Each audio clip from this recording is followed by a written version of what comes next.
তো মজা ছিল যে আমি লোভ সামলাইতে না পারে অনেক বড় একটা কাড়া করছিলাম। সেটা মুখে দিলে তো আমার অবস্থা পুরো কেরাসিন হয়ে গেছিল। হ্যালো, আসসালামু আলাইকুম সবাইকে। কেমন আছেন? আশা করি ভালো আছেন। সেদিন সময় ছিল 11টা 30 মিনিট। রান্নাঘরে এসে দেখি রান্নাঘর পুরো অগোছালো, মানে চুলাটা একটু নোংরা হয়েছিল। তো সেই জন্য পরিষ্কার করতেছিলাম। যেহেতু মেয়ে মানুষ, আমরা রান্না করে আসতেই হবে, রেগুলার রান্না করতেই হবে। আপনার সব কিছু মিস করতে পারবেন, রান্না মিস করলে চলবে না। সেটা না করলে কেউ করতে পারবে না, এমন একটা ব্যাপার থাকে। সবাই তো জানে, এটা অজানা কেউ নাই। তো সেই জন্য আমি চুলাটা প্রথমে পরিষ্কার করছিলাম আর দেখতেছিলাম যে নতুন চুলা এনেও যে এতটা নর্মাল হবে আমি ভাবতে পারিনি। যাই হোক, এখন নর্মাল হয়ে গেছে। আগের চুলাটাই আমার ভালো ছিল, শক্তপোক্ত ছিল, এটা একেবারে নর্মাল। তো মা বাবা তো সেইভাবে দেখে বোঝে নেয় হয়তো বা, সেই জন্য এইভাবে কিনে দিয়ে পাঠাই দিছে। এখন নিজে নিজে বাজারে যাই কিনলে একটা আলাদা বিষয় থাকতো, ওটা দেখে শুনে নেওয়া অন্যরকম কথা থাকতো। যেহেতু বাজারে যাই নাই, দেখি নাই, কিছু করি নাই, আপনের চাই দিয়ে পাঠাইছে, এই জন্য এরকম হয়ে গেছে। তো যাই হোক, এখন চুলাটা পরিষ্কার করা হলো। এখন চিন্তা করতেছিলাম দুপুর আমি কি রান্না করব, সেটা মানে প্রস্তুতি নিচ্ছিলাম।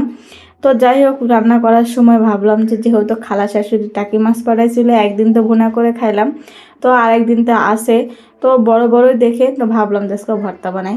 টাকি মাছের ভর্তা প্রায় 2-3 বছর ধরে খাওয়া হয় নাই।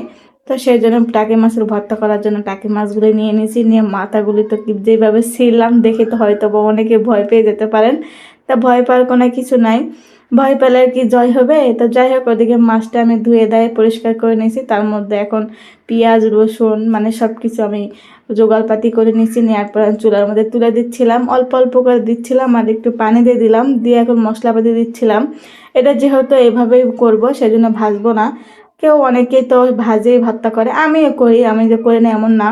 আজকে মন চাইলো যে ভাজি করে ভর্তা করব না, আজকে সিদ্ধ করে ভর্তা করব, সেজন্য সব কিছু দিয়ে একেবারে চুলার মধ্যে তুলে দিছি, দিয়ে জালটা ধরে দিছি। তো যাই হোক, এদিকে ভর্তাটা সিদ্ধ হইতে থাক।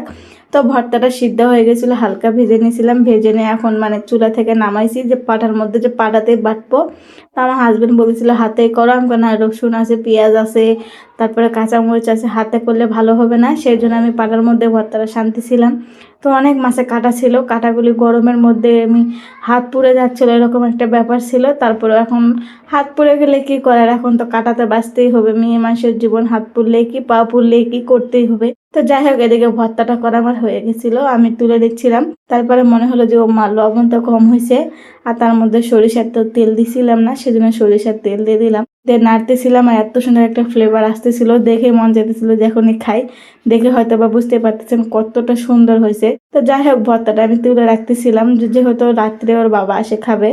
আর আমি তো দেখে লোভ সামলাইতে পারতেছিলাম না, তো সেই জন্য ঠান্ডা ভাত ছিল, ঠান্ডা ভাতই নিয়েছি। ভাত নিয়ে ওটা মাখায় নেওয়ার পর মনে হলো যে ভর্তা কম হয়ে গেছে, সেই জন্য ভর্তা দিয়ে দিলাম। ভর্তা দিয়ে মেখে একটু করে মুখে দিচ্ছিলাম। আর আলহামদুলিল্লাহ, যাই হোক যেটাই করুক না কেন, আল্লাহ যা করে ভালোর জন্য করে। সবার লাস্টে মনে হলো সবাই তো বড় বড় কারা খায়, তো আমি আজকে খাই দেখে কেমন হয়তো খাইলাম, তো আমার অবস্থা পুরো খারাপ।